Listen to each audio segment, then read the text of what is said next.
On a commencé il y a 10 ans. Et l'idée de la plantation, c'était de comprendre pourquoi les agriculteurs avaient des difficultés avec le cacao. Donc notre idée de la plantation, premièrement, c'était de savoir plus sur le cacao. Deuxièmement, on voulait sauvegarder les différentes variétés qu'il y a aussi au Mexique, parce qu'elles sont très peu productives. Et les gens se retournent plus vers des variétés productives, donc elles disparaissent. Donc l'idée, c'était de garder les vieilles variétés.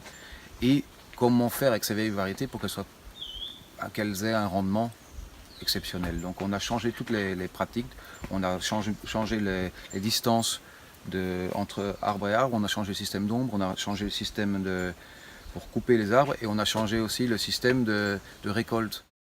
On enlève toutes les fleurs au mois de juin, on laisse complètement l'arbre sans fleurs, on le stresse en lui mettant trop d'eau avec notre système d'irrigation ou en ne mettant pas d'eau.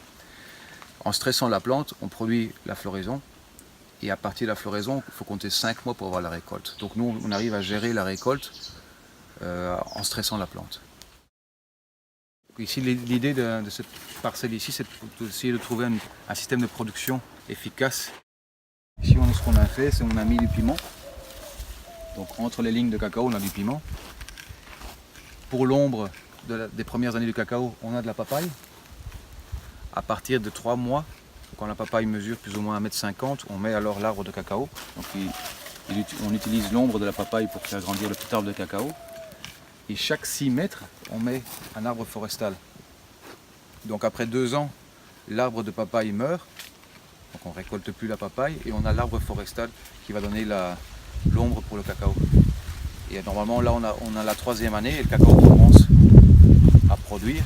Donc on a eu la première année, on a eu le piment. Les 2 années qui suivent, on a la récolte de papaye. Et après on commence avec la récolte de cacao. Donc c'est un cycle complet. Donc là on est dans la dernière partie, dans le séchoir. Avant ça on a fermenté les fèves. Ici l'idée c'est de fermenter encore dans des petites caisses, donc de 400 kg au maximum. Généralement ça se fermente dans des plus grosses caisses. On fait dans 400 kg pour essayer d'avoir un meilleur contrôle sur la fermentation.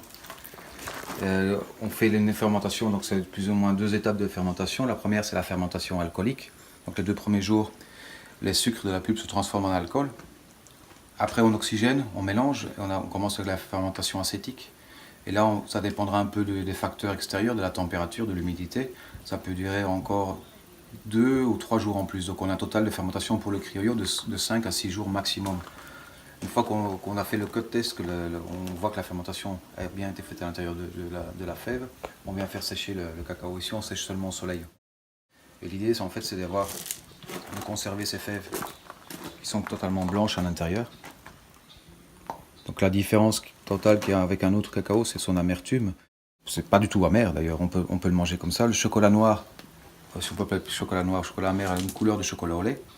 Et le ton, les goûts, les arômes vont plus du côté des noix. C'est un chocolat qui goûte très fort la noix et la fleur.